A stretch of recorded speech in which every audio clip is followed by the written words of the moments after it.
honey.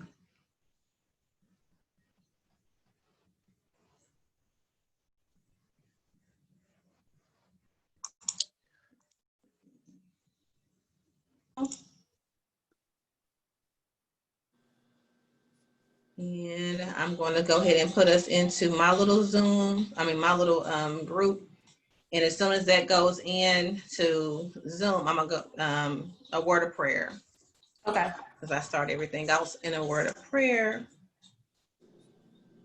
And then I'm going to put that on pause real fast. It's going to make me do this over. And no, I have not been married. I was not married to Brian nor Tyrese. Girl, I told you when I saw that, I was like, who I got to beat up? Who I got to beat up messing with my sister? I appreciate that. Yeah. Give me a moment. Life. I'm going to actually put it up on my end too. I'm going to go inside your group and see if I can share it. Okay. I am open for whatever will help promote these books and get this word out and this testimony out. So I am okay with it. Thank you. So did you get a chance to finish the book? Yes. Yay. And I got to put my things up. My son loves your book, even though, you know, he's autistic and everything. But he will pick that book up. No, like nothing. I'm telling you the truth. He picks it up, looks through it, says different words every now and then through that book. I'm just like, yeah.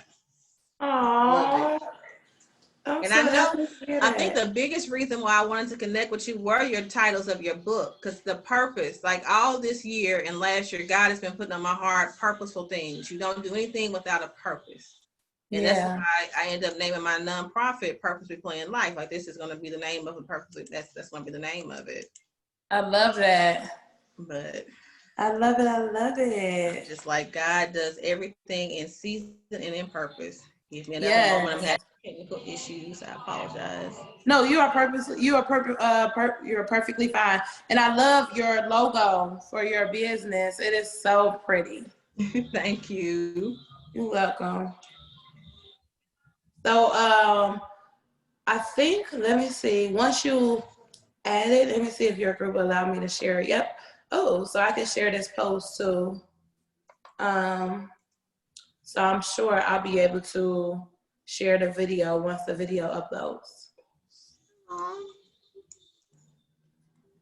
And I really appreciate this opportunity.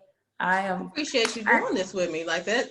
It means so much for me for you to be on here right now. Like, you just have a sweet spirit. I don't connect with anybody disingenuous. Like, I have everybody I connect with, everybody that's on that has been interviewed with me are, you know, people that I can actually consider going to lunch with. That's why it's a cafe conversation. Like, I don't eat with people I can't chill with. Like, I have a big thing about that. I love that. I love it. Let me see. I think we're almost ready. There we go. Facebook likes to play games. Okay. They do. I already know because I did the whole. I had a group in there one time, and I tried to like go live from Zoom into the group, and it was like giving me issues. Yeah, it'll play games with you. You have to be real patient about it. Is my lighting okay? Can you see me okay? Yep. Okay. So I just want to be cool and comfortable today. Yep, I'm trying to see how I can share it. Okay, here it is. So it's in the group now. So it should be there. We should be live in our group. Yep, we are. And we are live in my little group here. I love my group. Yay. Okay, boom. To start off. Yep, I shared it to my page, and so we can get started whenever you're ready. Yeah, I just want to start off in a quick word of prayer. I'm going to pause my India I read just for a second and just give God a little glory and good honor. unto him. Each day is only about him. And dear Heavenly Father, we just coming to you today, just thanking you, Father, just to share just a moment, Father, a moment with someone who truly cares about you, Lord. A moment with someone, Lord Jesus, that you have placed in my heart. And I'm hoping someone that will be able to inspire and encourage other women, Lord Jesus. Be with her on this day, Father. Let the testimony that she has, Father, encourage someone, Father, to step outside of their own comfort zone, their own boundaries, their own things that they might be going through that no one even knows about, Father. This young lady has a testimony, Lord Jesus. And I thank you, Father. I thank you, Father, for putting her in my heart, in my life. I ask you, Lord Jesus, for just the direction that you want to go with this. You ask you to be with it, strengthen, guide anyone that's listening to this, Father, at this moment, Father. Just guide them, bless them, Father. In your name I pray. Amen. Amen. And yeah, so Reese, she's so strong, she didn't want to stop doing the prayer. That's all right. And let's see here. All right. So I just want to jump into letting the people know who you are. Oh, and I guess, just let me know a little bit about you starting off first. Will you feel comfortable? Let me know a little bit about you just as a wonderful person. As a business person, or where you want me to go? You queen, you. I am Taneisha Naylor. I am a woman of purpose. I love people. I love to inspire people, motivate people. I love to help people walk in their purpose. I'm very passionate about seeing people healed, becoming whole, becoming who they were created to be, and really learning that. So I'm very positive. I love being positive. I love being inspirational. I like having fun. I am very spontaneous. I'm a risk taker. Love roller coasters. I love some good gospel music, but Amen. I love some good trap music. Rap, R&B. I'm a lover of R&B. One of my favorite songs right now is "I Want You Around" by Snow Allegra. I think that's it right for now. Just a little bit about myself. And during this season, everybody's doing something different. Kind of just want to know, so what is this season, quarantine, teaching you during this season? Quarantine. And that's related to your purpose too. That's related to your, what you're stepping out in right now. Quarantine is teaching me a lot. One of the things it's teaching me is that you can't let circumstances and situations really stop you from walking in your purpose and that next level. I think a lot of times, and while we're going through this quarantine and there's a lot of riots going on, a lot of shootings and killing with Black people, our focus is going to the wrong thing. We more so focusing on the negative things. And I think right now it's showing us that A, we need to focus on the positive. B, how can I be a solution? How can I come in and change something? Because we were all created to make a change. So right. You have to sit back and do a lot of, I am sorry, I had a call come through, but you have to sit back and do a lot of just digging, within yourself. I think it's teaching me patience on another level as well, how to be patient, and how to have another level of faith, how to turn what the world is saying and what it feels like, chaotic situation and a lot of just turmoil and just sadness, into something great, into something magical, into something beautiful, and something that can impact other people. So it's showing me that more than anything, now is the time to create, and to really give birth to those things that you have on the inside of you that may be stuck. And so I think that's really what quarantine is teaching me. And I'm also in the process of so many things that God has given me and assigned me to do over the years that I may have put on hold or been kind of afraid, or is it the right time or the right season to do it? God is pushing me and explaining and letting me know, like, now is the right time to give birth to those things. So I'm working, I'm creating, I'm trying to rest at the same time, but doing what I know I've been created to do. I love that. And I want you to talk a little bit about your testimony because you are an amazing queen. And when you start talking about just then, just how you were able to, you can always look to the positive side of things. That's the woman that I see in you because you're just the things that I was gonna mess with you. I'm like, girl, who wrote these books? Who wrote these books? Because you don't look like what you've been through. And that is a blessing. That is a miracle and a blessing to be able to, for me to even be able to say that, but for you to have experienced those things. That's one thing about this cafe conversation part of get to know your Black author. People don't know what other people go through. We see people, you up here looking all cute, how you say, looking all cute and stuff, but then no one really knows what you have had to go through to cry, to sit in the mirror and just be on your knee and just cry to get books out. An author has experienced at least one trauma. I believe all authors have experienced at least one trauma that could have made us turn to the breaking point. But, and I call myself us because I'm coming with mine. Yes. But all authors have a story. It's not just a story, it's a testimony.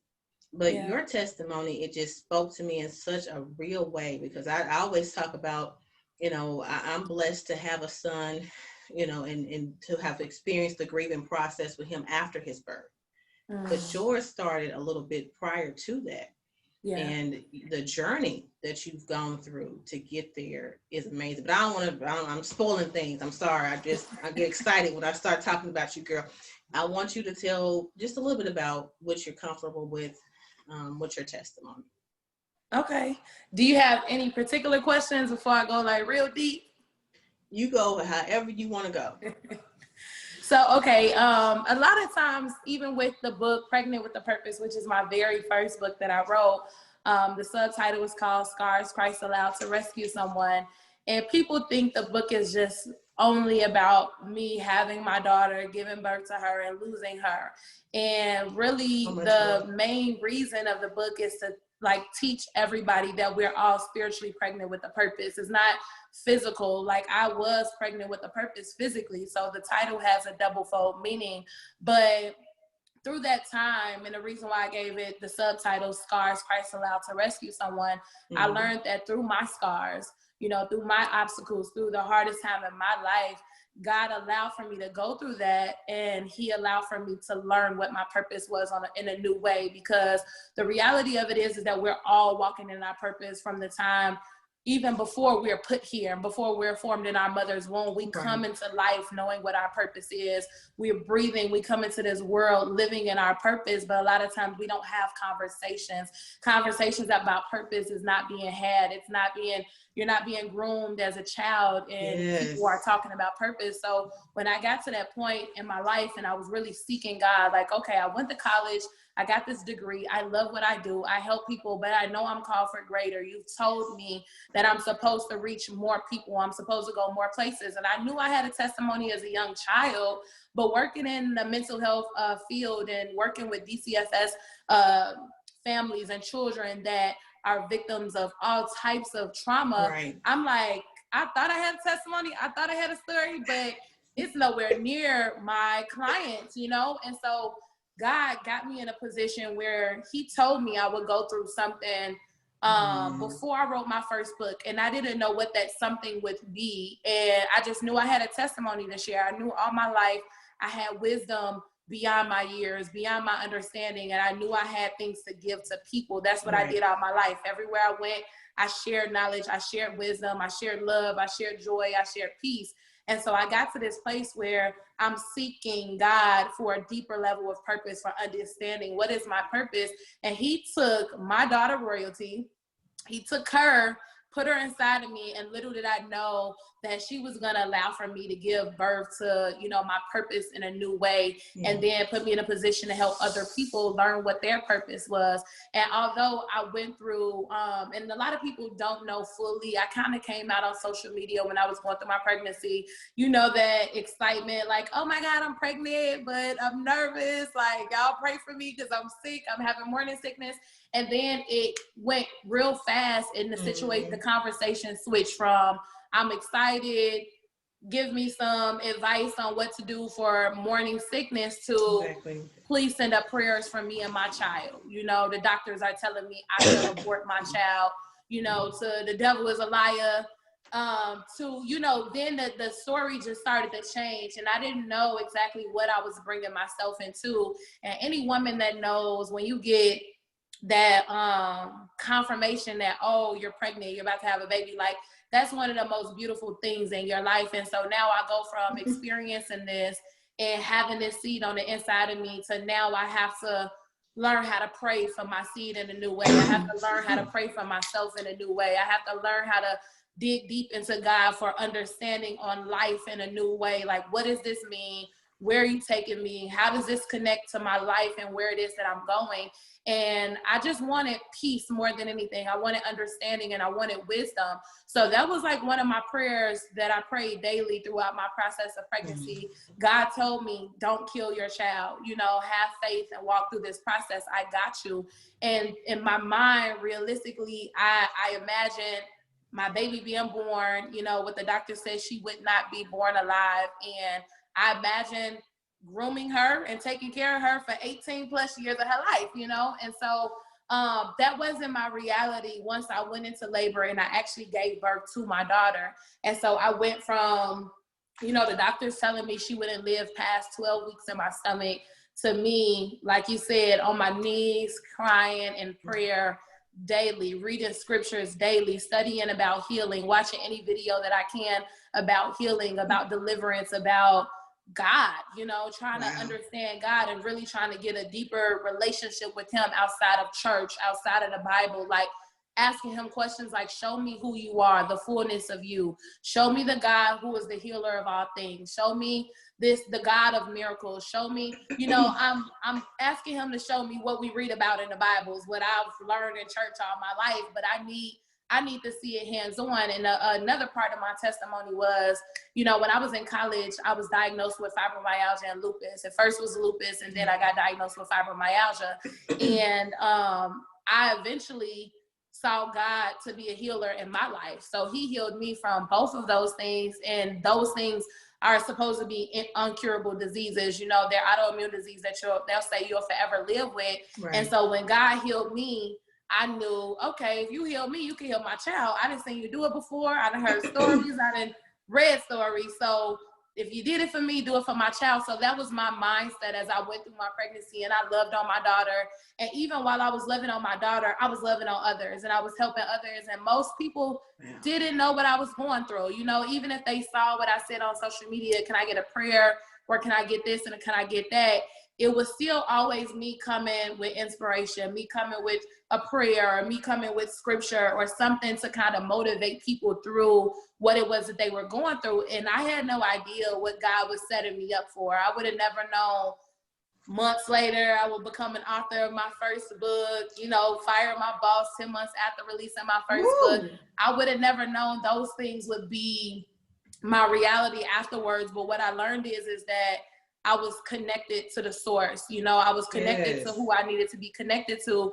And I started to see that people was drawing nearer to me from far that I didn't know, you know, like, and they wanted to know what I had. Like, what are you doing? What do you have in you? Like, they were going through a lot of things in their life that they didn't have control of, and they were sad, they were depressed, they were angry, they were mad at God, or they completely walked away from God. And they like, how is this girl who's going through something so hard, and I don't know the full details, but how is she still so positive and happy and motivational? Like, so people were sending messages all the time asking me for help and, you know, all of these things. And even during this process, the whole time while I'm pregnant and I'm going through the hardest time in my life, I'm helping other people to be healed, and I'm helping other people to get to know God. I'm teaching people how to pray and how to love themselves and how to seek God for purpose. And God started to really show me, like, Taneisha, this is what I've called you to do.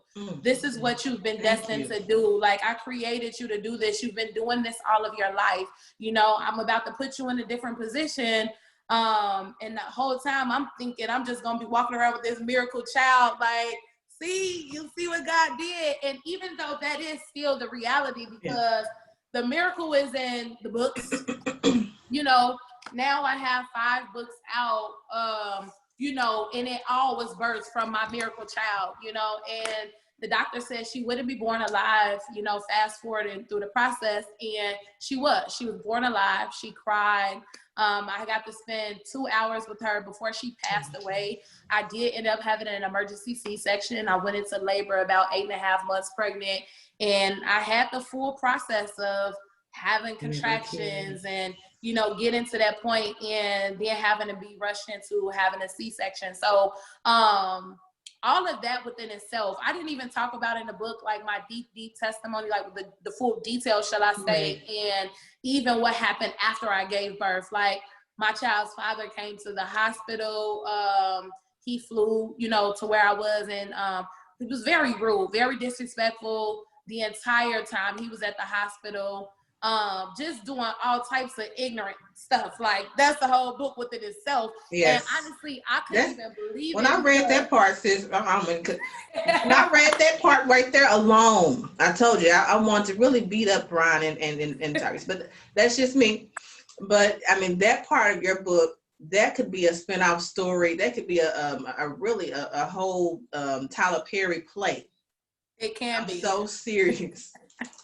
Thank you for that. Yeah, because it's like, you know, I couldn't, and a lot of times, and even when I was going through that situation with my child, with my child's father, and since I was younger, God has allowed for me to have a different perspective of things. And I know you mentioned the positive outlook, and so I've always been able to see at least one positive thing in the situation that I'm going through, no matter how hard it is, no matter how hurtful it is, no matter how much I want to sit in sadness and sorrow. I'm like, well, what can I learn from this? Like, what's something positive? Okay, well, the sun is shining bright today. If that's the only positive thing I can find, like, okay, let me focus on the sun shining bright. And so that's always been like a gift for me. And through that situation, I had to change my perspective, and I had to start seeing all the things that God allowed for me to learn in life, go through an experience, to start using those things and get a deeper understanding as to why I was in a situation, why I was with and dealing with certain things that I was dealing with. And one of the things I realized, that even with her father, he was broken, he was hurt, he was dealing with a lot of trauma and things like that. And so hurt people, you know, people who dealing with things, they want to push that on you. So when they angry, mad, and broken on the inside, they want to project that to you. And a broken person will try to break you. So that's a big thing. A broken person will try to break you each time. So yes, that's true. And so that's what he would try to do. And during that time, you know, like even my nurses at the hospital, they was like, this guy is weird, you know, like something's wrong with him. And he really tried to do everything he can to break my spirit, but I didn't allow him to, because a lot of people don't know either. I spent 5 days in the hospital after I gave birth to my daughter. The entire time, almost the entire 5 days, my daughter sat bedside. My dead daughter sat bedside with me, and I would not let her leave my side, because after I gave birth, I remember after labor, and then, you know, I'm in the delivery room, they had to sew me up for my C-section, and that took time. So I didn't have the full time to really hold her and stuff like that. She was more so like at my head of my bed, and the doctors and people were holding her next to me while I was getting stitched up. But when I went into the recovery room, I'm drugged up on all this medication. I'm fighting through all of this just to be present in the moment. And when I ended up going to my actual room where I was supposed to be staying or whatever after birth, everybody left the hospital that was there during the time, and I'm there with my daughter just by myself. And so her father wasn't there when I gave birth, because he was out of state anyways, and so he couldn't get there in enough time. And so I'm falling asleep in the bed, holding my dead daughter. I'll wake up, I'm like, oh, I don't want her to fall on the ground, like, oh my God, you know. And people like, I would have never imagined like myself being in a position of holding a dead child, let alone being in a room with my dead baby next to me for 5 days. Like, if you would have told me that prior to, I would have been like, that's crazy, that's insane. Like, I don't even like going to funerals, you know what I'm saying? But and I had saw this video, and I feel like God prepares us for things before we go through them. And I saw a video during my pregnancy, or maybe before I got pregnant, but I think it was during my pregnancy, of a young lady who lost her child on social media, on Facebook, and it went viral. And she was like showing herself like holding the baby and, you know, putting the baby's new clothes on and stuff like that.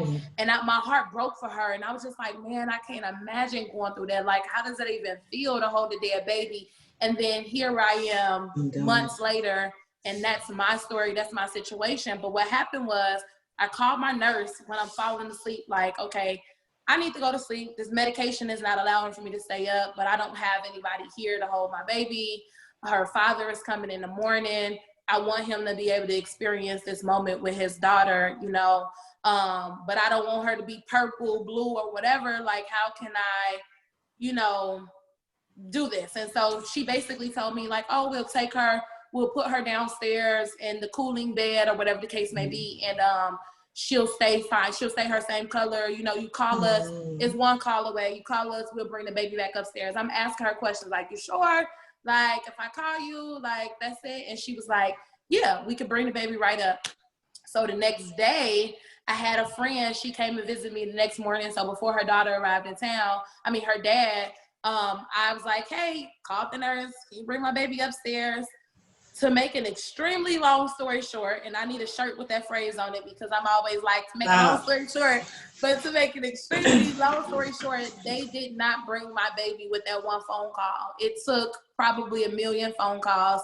It took for me to have to get real crazy in there, like a mama who looking for her child, let alone dead child.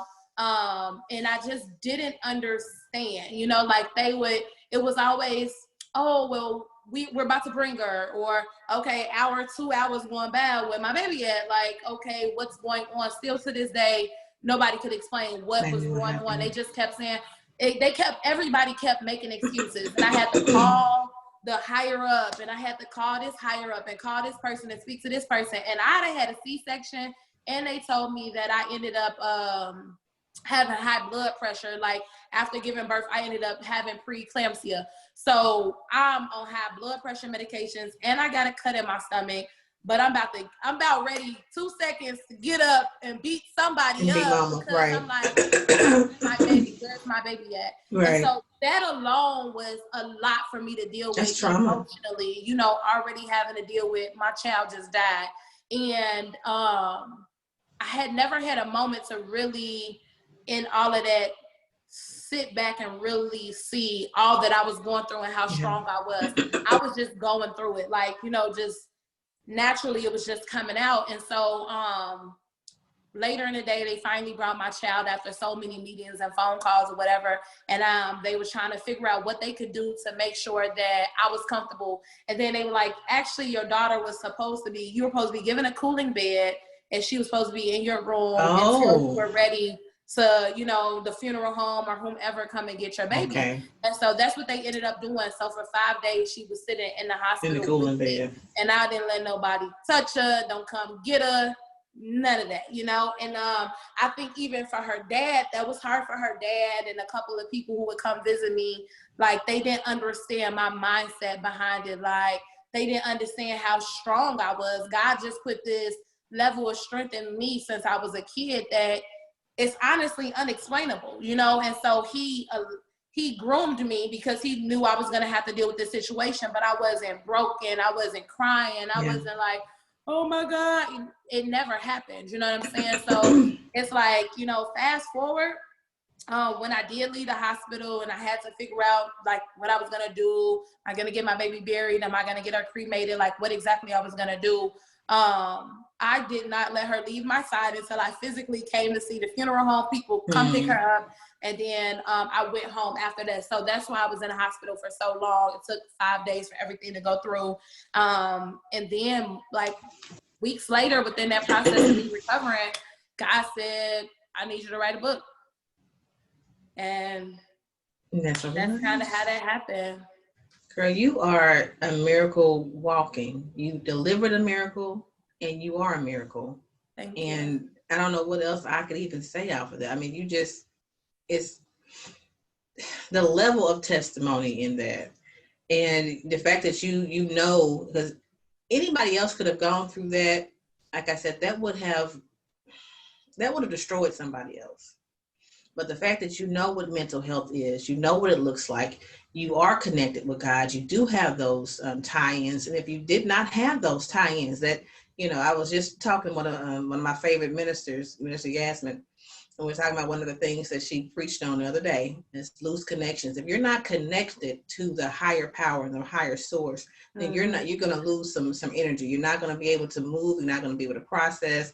And I believe that's just where you are. You have a strong connection to God. You have a strong connection to the mental health field. And those are the two, things that kept you going. But what else kept you going through this? Was there anything else that motivated you? Because it didn't seem like you didn't have much support. So that was my thing. How did you, God was there all through this. But did you have any other, anybody else just saying, yeah, this is okay. I got your back, girl. And we know the boys weren't there, but I can't say men. Yes, the boys wasn't there. So initially, you know what, me and her father made the decision together. So when we found out, what the diagnosis was of the baby and what the doctors felt like we should do, they gave us an option and saying, you can move forward and you can keep your child and maybe something will change. They gave us a little small piece of hope. And then they were like, but they really just made it seem like really negative or whatever. But so we made the decision together, and whether he was in it or not, I would make the decision to keep her anyways, based on what my spirit told me.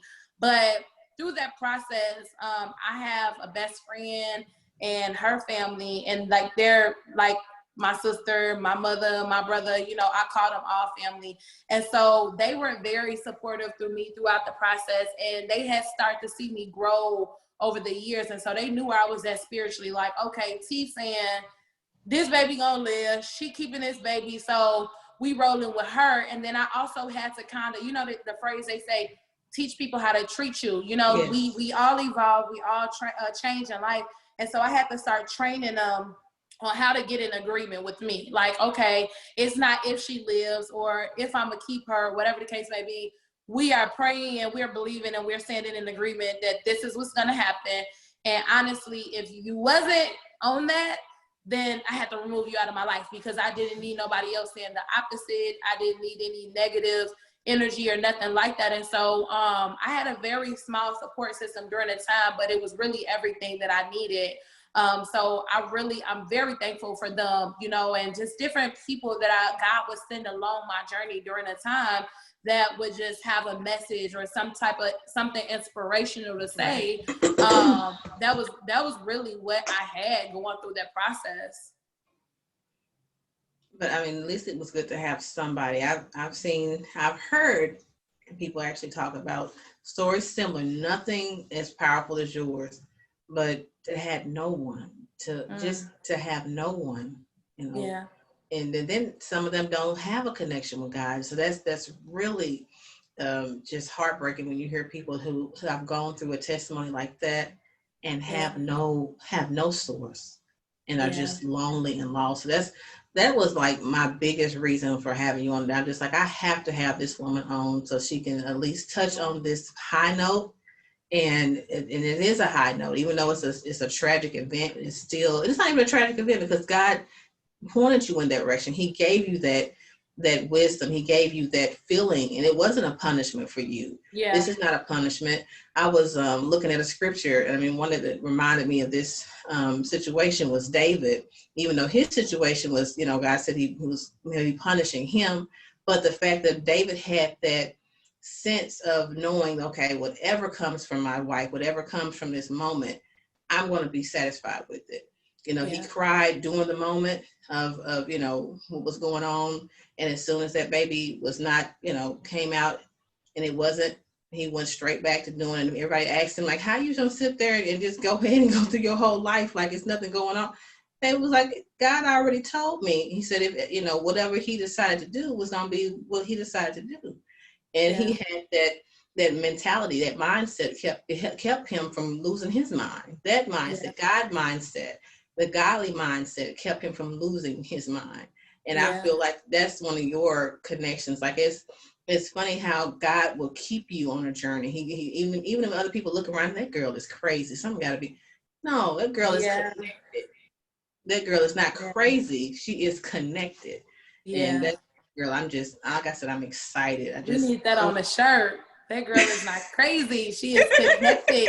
No, but that's true because I had a lot of people around me who thought like, okay, does she have feelings? Like, is she affected by this situation? You know, and people who don't understand me, and me, what I mean as spiritual me, what God put on the inside of me.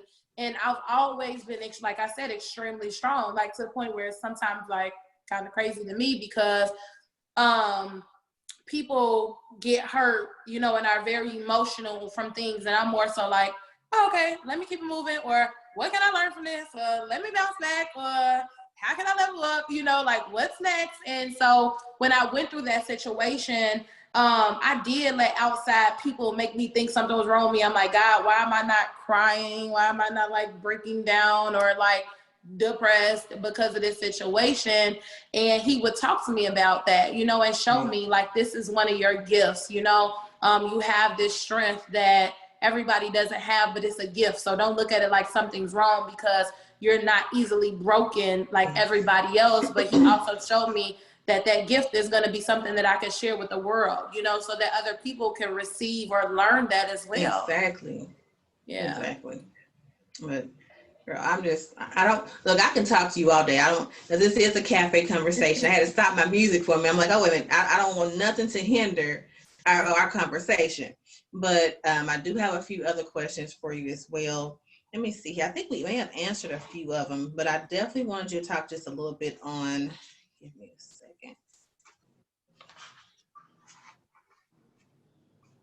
I wanted to talk a little bit about your nonprofit as well. And as far as what the S and the ARS means, I know, but I just. So you know what? That nonprofit right now is not like up and running, which I probably need to go ahead, probably just confirmation. I need to go ahead and redo it. But when I came up with that, it's called SCARS. And so it stands for what the subtitle of my book is, Right. SCARS, Christ Allowed to Rescue Someone. And so I felt like what I wanted to do was I wanted to be able to provide any source of educational services to people, resources, all types of things, being able to motivate people, inspire people beyond their scars, you know, and then allow for my, you know, whoever was going to be a part of my nonprofit organization, my clients that I service, to have people like myself, like yourself, everyday people come in and share their story, share their testimony, share different parts of their life that's able to encourage those underprivileged and at-risk children and their family beyond where it is that they're at in life. And because I feel like I had such a crazy, kind of chaotic upbringing when I was younger, and it wasn't like the cookie cutter lifestyle, you know, I didn't have it all. And so if I could come from where I came from in life to where I was when I first started my nonprofit and then where I am now, I wanted to be able to provide those things to people. But a big part of that came from me seeing other people that look like me, that came from where I came from, that stories were similar, or I could relate to them in some way, and they're in a different position. They probably was a speaker or entrepreneur or something, and as I'm young, I'm looking up, and my mind was expanding. My thoughts, my dreams, my visions were like opened up to a new horizon. Like, they come from where you come from, and they're successful, and you can be too. And so I wanted to be able to provide that to my community, you know, and other communities around the world. And that's why I ended up starting that organization. Like I said, it's not right now active, but I do have a very active nonprofit side of my everyday business. So I give back, and it's called Sponsor a Child campaign. And it's a literacy campaign where I donate my books, my speaking, my services, and a lot of different things to schools, nonprofit organizations, different children and at-risk, underprivileged areas, Chicago, Atlanta, Okay. different parts of Atlanta, well, Georgia and Illinois have been the places that my campaign has reached. And so far I've reached about 1,500 plus students, Oh, and wow. some of them have my books. I've donated money. I've donated my time, my resources. I go in and I talk about entrepreneurship, what it is to be an author. I share my testimony very openly with the children. And the main reason is to inspire them, but to show them that no matter what they go through in life as a child, all the way up until you're an adult, you can turn that into something positive, such as a book or a business, and come back and be resourceful and helpful to the next generation. And so that's really why I do that. And I really want to just, the whole goal of Sponsor a Child campaign is to change the face of literacy. I want children to love to be able to read. So that's another reason why I wrote the book, Born Black with a Purpose. I love that. I was just getting ready to ask you to start talking about that one too, because I'm like, I can talk about this all day. I still have questions, favorite parts in here as well. But I'm like, okay, I want to. Well, we're gonna jump into Tyrese and Brian, because I know you got some questions about them, and then we could go ahead and head over to Born with a Purpose. But that's why I wrote this book as well, because I wanted children. One of the things that I learned when I was working in the mental health field was children did not like to read. Their literacy scores were low, and their academic scores were low, but they didn't have an excitement like I did for school. Like when I was young, I loved school. I loved to read. And so I would ask them questions like, what's the issue? What's wrong?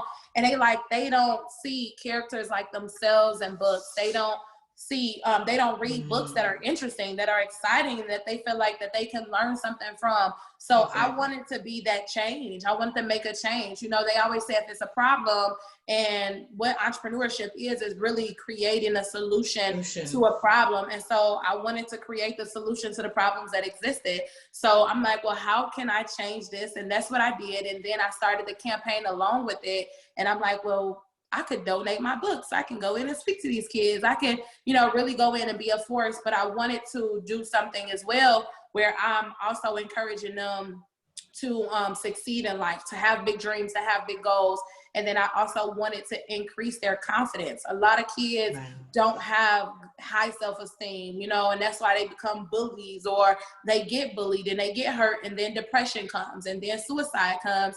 And all of those things are high rates right now in the younger generation. And so I wanted to make that difference. And so that's why I created Sponsor a Child campaign. It is soon to become a non-for-profit, because right now it's literally just for profit. I put all of my own coins into it. And so, yeah.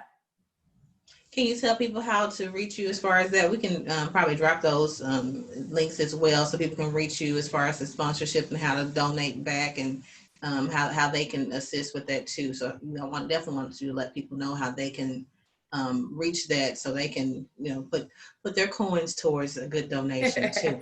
Thank you. You know what? And I have had people, let me not say it's all me, because I have had people here and there donate. So shout out to everybody who has given over the years. But how you could donate is on my website. You could go to TaneishaNaylor.com, and then you can scroll all the way to the bottom, and it talks about Sponsor a Child campaign. And you could move forward by doing that, either clicking the link and sending me a message, or you can send me money via Cash App to Taneisha Naylor, TANEISHA, and then NAYLO. So those are the two ways and the two options that you can do those things.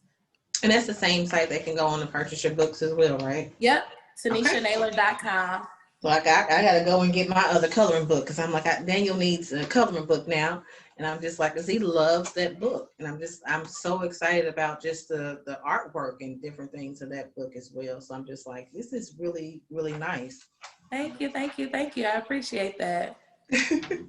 But I did have a few other questions in here. I just realized what time it is. We've been talking. But I know I'm gonna have to actually round this up a little bit, because I just realized what time it was. I don't want to keep you any longer than what I know you have a very hectic schedule, so I don't want to keep you any longer than what you are here for as well. But I'm just, like I said, so appreciative of you just taking the time today and talk about your testimony. That was the biggest thing for me today. It's just so people can hear that, know how to connect with you, knowing how, what they can do to better support you, and just other women that have gone through your testimony. I mean, that's, you don't, like I said before, you don't know someone's struggle until they let you know, until you let someone in on it. And the fact that you have let the world in on it, now it's time for us to be there. And I Yeah. feel, that's the same thing with me. I elevate people who elevate me. So that's what I Yeah. love to do. That's good. I love that. And But I know you had a question about Tyrese and Brian. yes, So for those who have not got the book Pregnant with the Purpose, go get it. And you'll learn about Tyrese and Brian in here, but Juanita has a couple questions for me about that, or maybe just one, and I'm gonna go ahead and answer. I don't even know what the question is, but I know she has one. as far as just how were they, you talked about it a little bit already, but Uh-huh. how were they after this process? I guess, you know what, first of all, I want you to touch on Brian a little bit before you touch on Tyrese.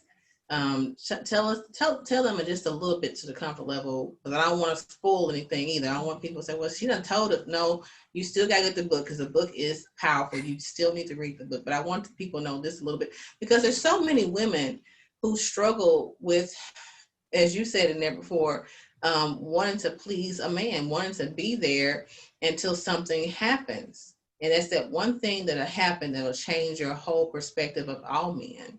So, and I know that kind of happened with, I think, that one first. So I just wanted you to touch on just a little bit of him, and try not to get me so upset that I want to hurt him again. So that's keep my blood pressure down. So okay, this is the guy she's speaking of is Before Royalty's dad, which is my daughter. And so when I was dating him, initially it was like all that I thought I wanted in a man, right? And he was just like this man of my dreams. He was much Man of older the than me. dreams. And I thought I had the one, like, hey, and then some things started to happen in the relationship. Like, we were growing, we were very happy together. We was traveling the world. We were doing a lot, started business together and stuff like that.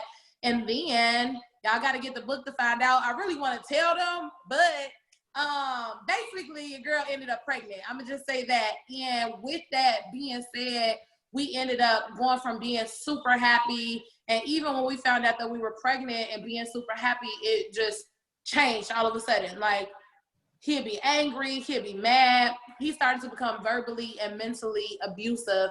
And so, like, it was just really weird, like a complete 360 turn in a matter of days. And so, like, I was trying to understand, like, what's going on? Why am I dealing with this?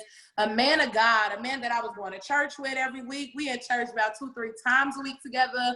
We had prayer, we had Bible study, we had church on Sunday. So I was just really kind of lost about what was happening. And in my book, I talk about being careful what you pray for, right?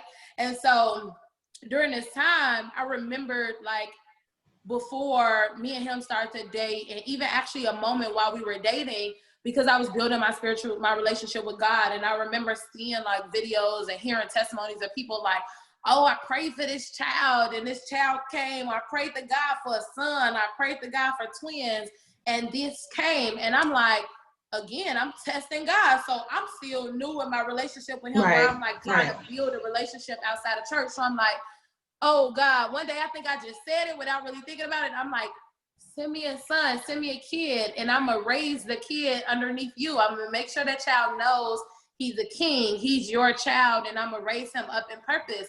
And before I knew it, I'm pregnant by Brian. Didn't even think about it. One day I pop up, I'm pregnant, and I'm like, God reminded me, like, be careful what you pray for, And I remember reading the story in the Bible about Sarah and how she was praying for a child, and she was so old, she didn't believe God at first for a child, and then her and her husband believed God for a child, and then she became pregnant. So all of these things kind of inspired me to pray this prayer, and then it happened, and then now I'm looking goofy, like, I didn't really think you was gonna do this, and then not today, you know what I'm saying?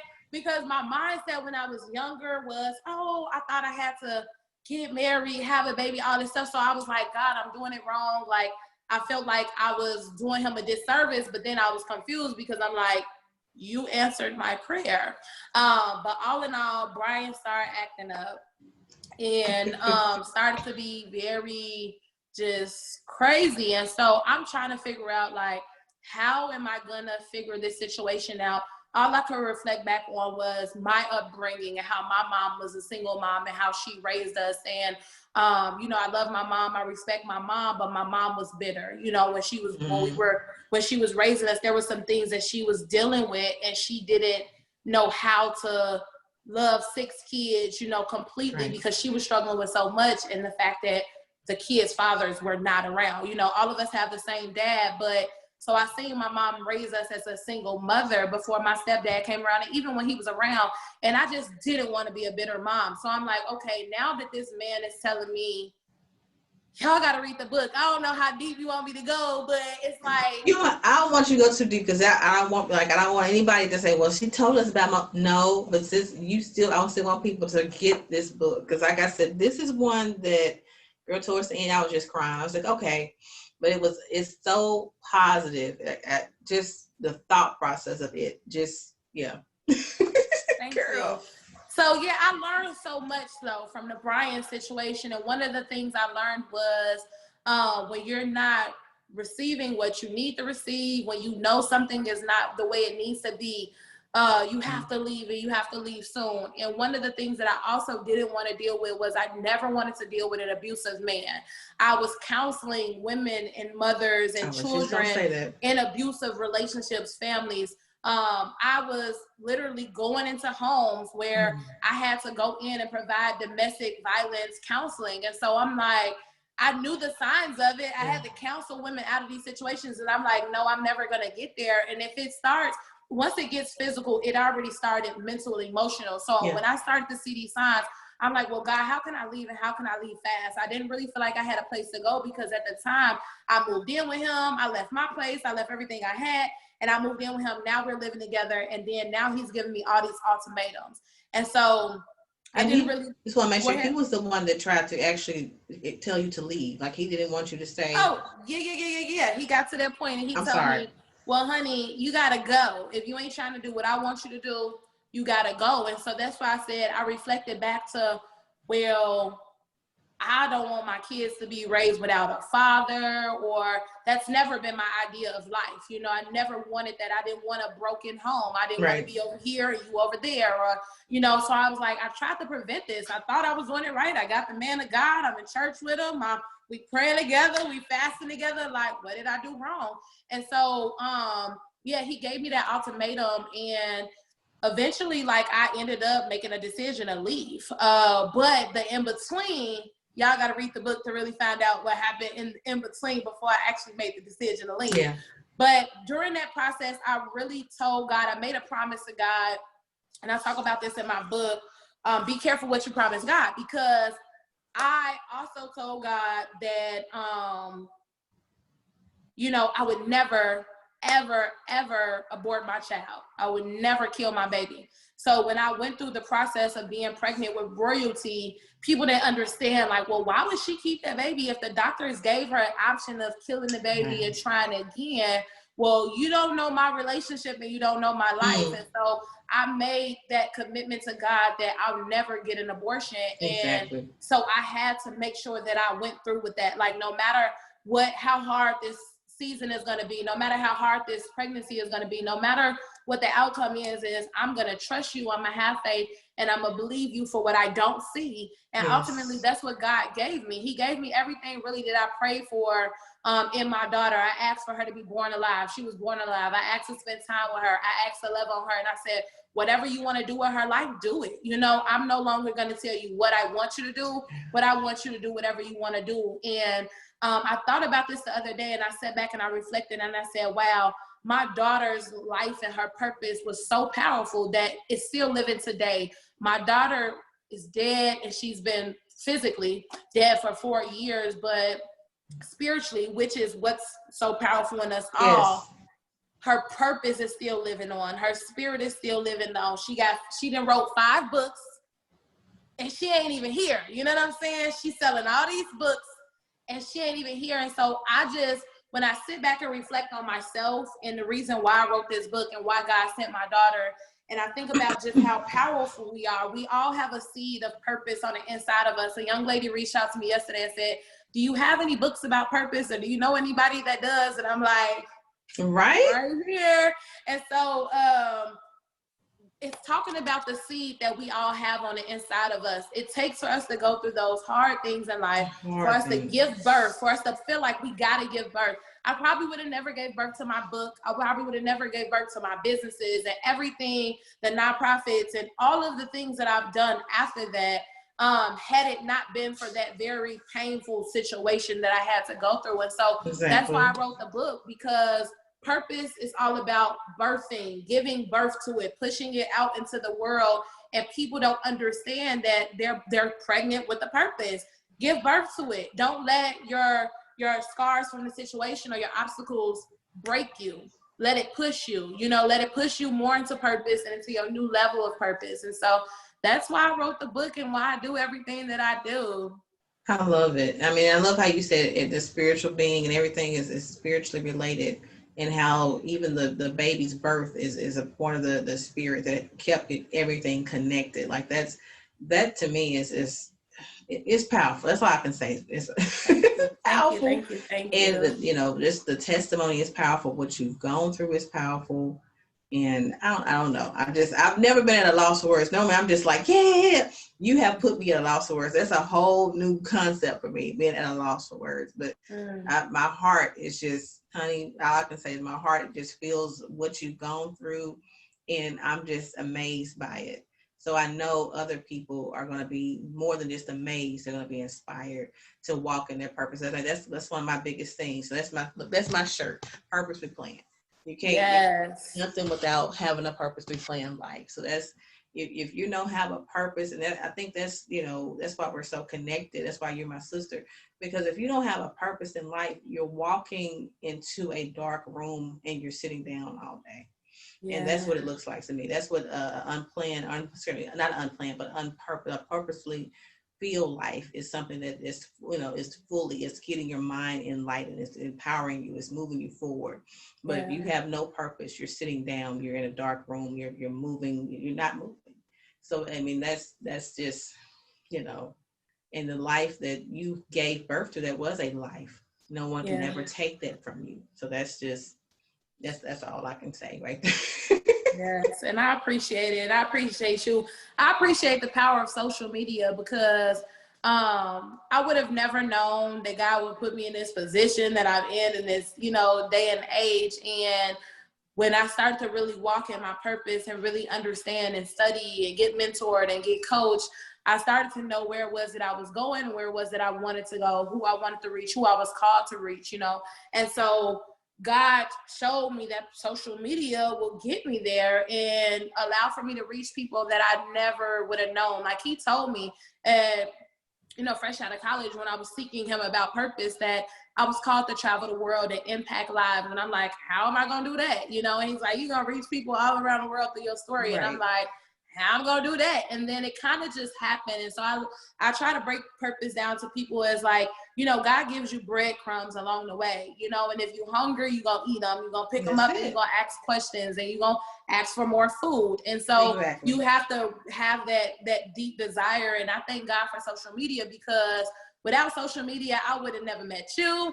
And I would have never met a lot of people that I've met, a lot of people that have purchased my books, that I have worked with, that I have serviced, or any type of way have impacted or touched through just my messages, my posts online. And, a lot of people inspire me. And so I'm thankful for Purposefully Planned Life, your nonprofit organization, and for you reaching out to me and asking, can you interview me? You want to go buy my books to support me, any opportunity for me to share my testimony, to inspire somebody, is a great opportunity. So I'm thankful. I'm extremely thankful. And I appreciate just even the conversations that we had, and just what the relationship is going to look like moving forward. And I want you to tell everybody a little bit about your organization and how it is that they can find you, reach you, and even donate. Oh, and for me, it's Purposely Planned Life, and we're still in the concept of nonprofit. So we have a few little ties and things, little dots and I's to do before we finish it, but it will be finished by the end of this year. Before the end of this year, it's coming so fast, and with COVID, we had COVID makes you switch everything back up. So we had to repurpose some things and restructure it, but the purpose is still there. It's off of, the whole thing is for, helping moms with children of autism and caregivers of autism, find those resources, find better things. Because it's with us, we go through a whole grieving process that people don't see. We go through different things with our children. The life of a child is blessed. The life of a child is so, and you have touched me today to know that even more so, my baby's life is so valuable. Yes. And, every moment is precious. And with, even with that being said, it's a lot of moments with, with us that are really hard. Especially, I'm blessed to have a husband with me that helps me and moves and is my teammate. But the single parents and the ones that are going through that process with more than one autistic child or children, or just going through things alone. I always think about the single moms that are going through things that need more support than anyone else, and just more uplifting. And that's what I want to be there for, just to be there to encourage and inspire, help you find resources, whether it's mental health, especially with mental health. I'm very big on mental health. I experienced a lot of trauma and different things, what I went through with my own. So I'm very big on mental health. And I think that's one reason I love you so much, because you know about mental health. Everybody in my family is mental health. But yeah, I just, anything that I can do to encourage, inspire, to help you find resources for your child, things that you're needing, things that the child might be needing. And especially in the St. Louis area, I'm trying to open up and have more resource knowledge to other states as well. But I want to start in the St. Louis area first and accommodating to that area as well. So, and I'm purposely playing life on all media platforms, Juanita Maxey on Facebook. So reach out to me and let me know what you can do and what I can do for you. I love it. I love it. I love it. And with us, I just want, I didn't really feel like that people really know who you are, though. That's my purpose for this today. You feel like you express yourself. I mean, I feel, okay, I'll tell a little bit more about like myself and more of what it is that I do. So I do a lot of different things, and I know you are like the go-to, honey. You are go-to. So I'm just like, did we cover enough of you? Like, I do a lot of different things. And so I'm trying to, I'm not trying to, I'm actually in the process right now, about to release a couple of online courses that I'm about to roll out, where people can go onto my online platform and go through the different courses that I have. One of them is going to be about how to become an author, how to self-publish your own book, how to market your book, how to sell your book. For those who are already authors out there and they just don't really know how to market and how to sell, how to get start your speaking brand. So how to get paid to speak, how to get interviews, how to get, features and a lot of different things, and really just how to get those opportunities that people are seeking for. And then I'm also going to start one for children as well. So I'll have one catered to kids and teach them how to write books as well. And then I'll have another course where I'm focusing on just the entrepreneurial aspect of how to build a business, how to get sponsorships, how to get investors, how to turn your ideas into profit. Like, how do we monetize from our purpose, our gift, the things that are on the inside of us, because the Bible talks about your gift shall make room for you. And a lot of times we are small-minded and we think, well, I just love to give and I'm just nice at this, so I'm just good at this. Well, honey, make some money while you're doing it, because that's what God had to tell me. He had to check me and say, you broke because you giving away, you casting your pearls to swine. And so you giving away everything for free. Woo! And I didn't create you to do so. And so that's what ended up pushing me to write my books and start my businesses. And so within the first 2 years, I wrote 4 books and published them. I just came out with my latest book, Born Black with a Purpose, coloring and activity book. So that's my very first coloring and activity book that I had. And I had to do it for the culture. I had to do it for us, from us, by us, And so I did that. I love kids. My background is with children. So I love to motivate, inspire, teach children as well as adults. So that's why I have books for adults. I have books for children. And then I also have books for those who are interested in start writing their own book. I have a workbook called The 5 Secrets to start writing your first book. And so it's, this book was created for those aspiring authors who don't know where to start, because I've talked to at this point, probably thousands over the years, and done consultations with them. And they just like, I just don't know where to start.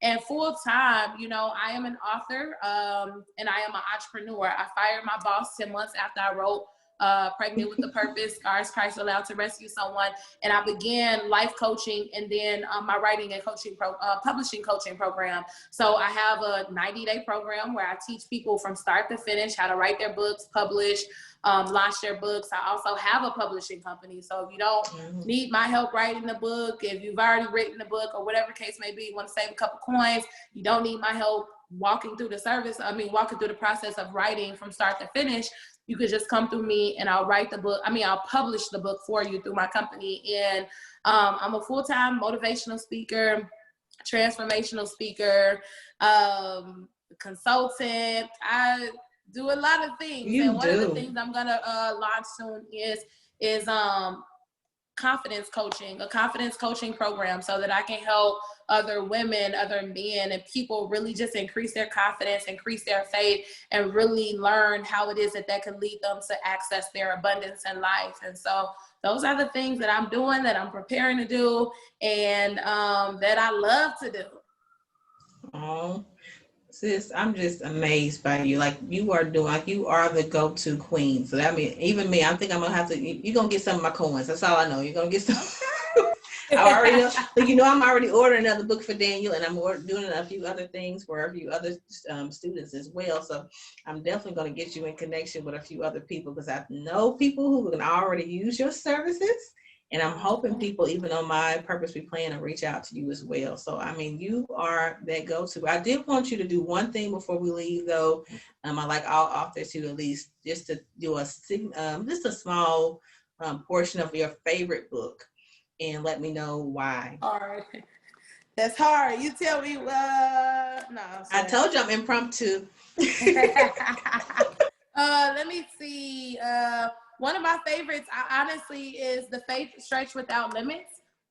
And so I wrote this book because I have a gift of faith, and I learned that, thank you. And I learned that a lot of people don't have that, and they don't know how to get from here to there without seeing things. And so faith is believing in what you don't see. And so I'm like, and faith leads you to abundance. And so I studied faith. I've studied scriptures. I studied the definitions. I've studied people's lives who lived the lives of faith in the Bible and outside, and where that took them in life. And it led them to success. It led them to their purpose on another level. And they continue to elevate from one level to the next level. And so I'm like, okay, I've used these things in my life knowingly and unknowingly. And so I want to be able to break it down. And I know that I'm called to be a teacher, and that's why I write a lot of books and why I have these coaching and mentorship programs. And I'm like, okay, how can my analogy with writing is I like to break things down where a 5-year-old can read my books and they can understand. Yes. I want it to be that receptive. I don't want you to be reading my book like, got to look at a dictionary for every word. Like, what is she talking about? You know what I'm saying? So that's why I write these books. And with this particular book, I really wanted people to really be able to access their abundance more than anything. And so one of the chapters that I'm going to read is, or a little snippet. I ain't going to really say a whole chapter. Which one you want me to read? The Vision Will Manifest or Created to Succeed? Ooh, that's not fair. Created to Succeed. Okay, that was the one I was gonna go with anyway. So, okay, cool.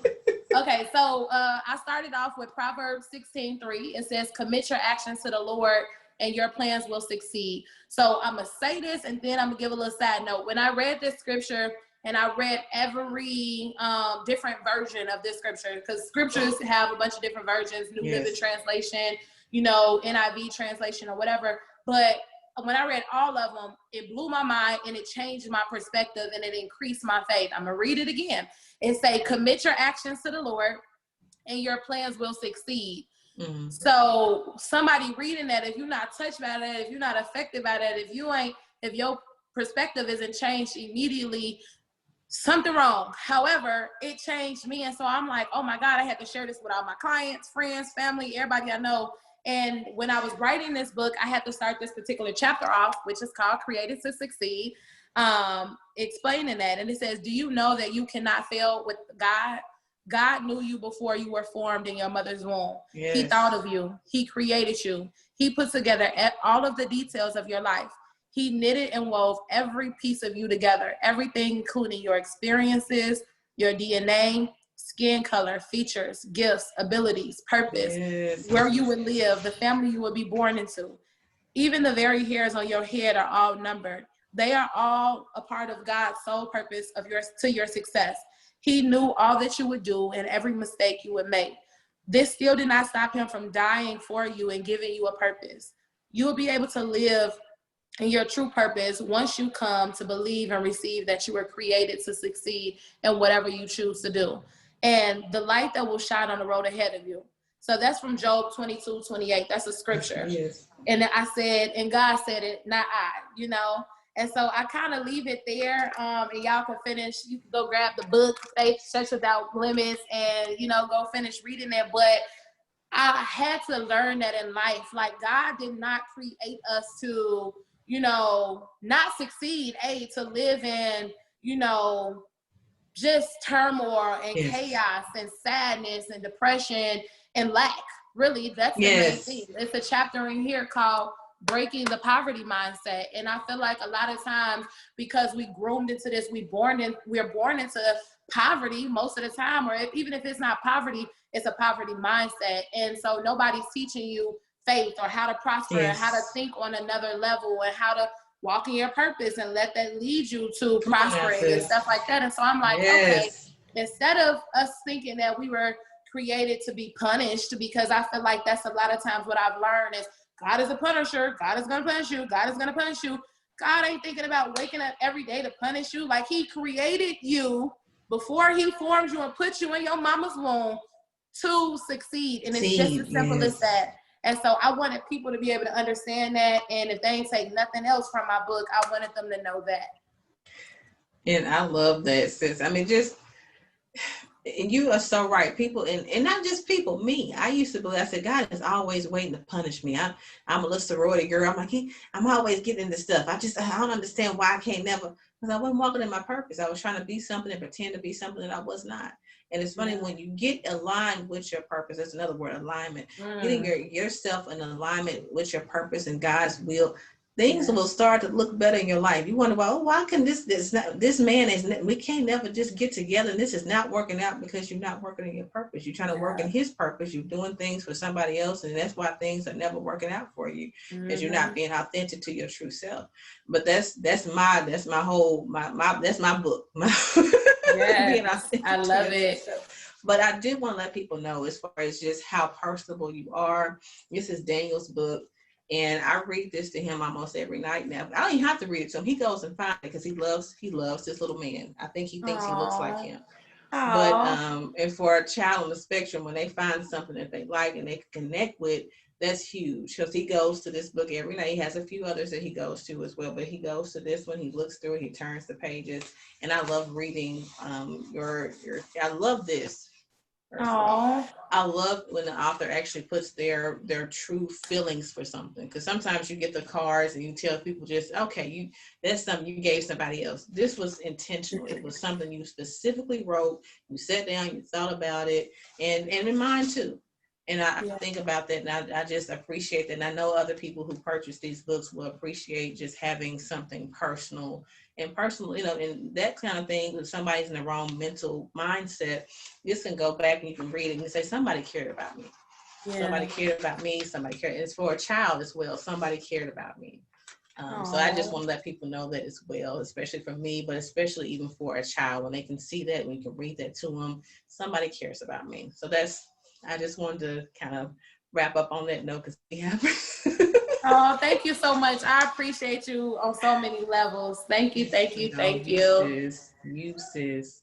And again, I don't know if you want to say anything before we close out, but I want to make sure that that I definitely put in your go-to things, because that's, like I said, I will be reaching out to you myself. I love what you are doing, Queen. I love the things that you are creating, have created. You are an amazing person, and I am always here to support amazing people and people who look like me. So yes, ma'am. Thank you. Yeah, to wrap it up, if you want to have a free consultation, I do free consultations all the time. If you're interested in working with me for any of the things that I said, or you just feel like you need me or need to talk to me, you can go to my website, TaneishaNaylor.com. And once you buy a book, after you scroll past the books, there's going to be a section that says schedule a call or book a call with me or something like that. You can click that. Excuse me. You can click that link and you can get added to my schedule. And so I'll call you at the scheduled time and we'll talk. And yeah, if you want to book me for any speaking engagements, anything, need me for anything, or want to donate to sponsor a child campaign, you can go to my website, TaneishaNaylor.com, and you can follow me on all social media outlets at Taneisha Naylor. Yes, queen. And I don't know if you can see my little picture, but inspired, empowered women empower others. And that's like one of my things here, empowered women empower others. But I did want to go ahead and let us leave on that note. I think I may want you to come back because there's still some more questions I didn't get to ask you. We can do it. We can do it. I would love to, because there's more questions, and I hope to have next time maybe more interaction, maybe have you read a few other books. I mean, maybe even talk about the child's book, maybe with the autism group, but I'm not sure how God will lead it, but I pray that however it leads, that God will, that put in your spirit as well. But I want to thank everyone who tuned in, especially for your page, especially in with my page as well, Purposely Playing Life. Everybody who was able to look at this and look at the replay, I appreciate you just tuning in. I appreciate anyone who's able to spend time. Time is precious, so if you're able to spend 2 seconds with me, I appreciate it. So I thank you again for tuning in to Purposely Playing Life. Anybody who came out, I appreciate you. Love you all. Thank you so much, Queen. Appreciate you. Bye. Have a good one. Bye-bye.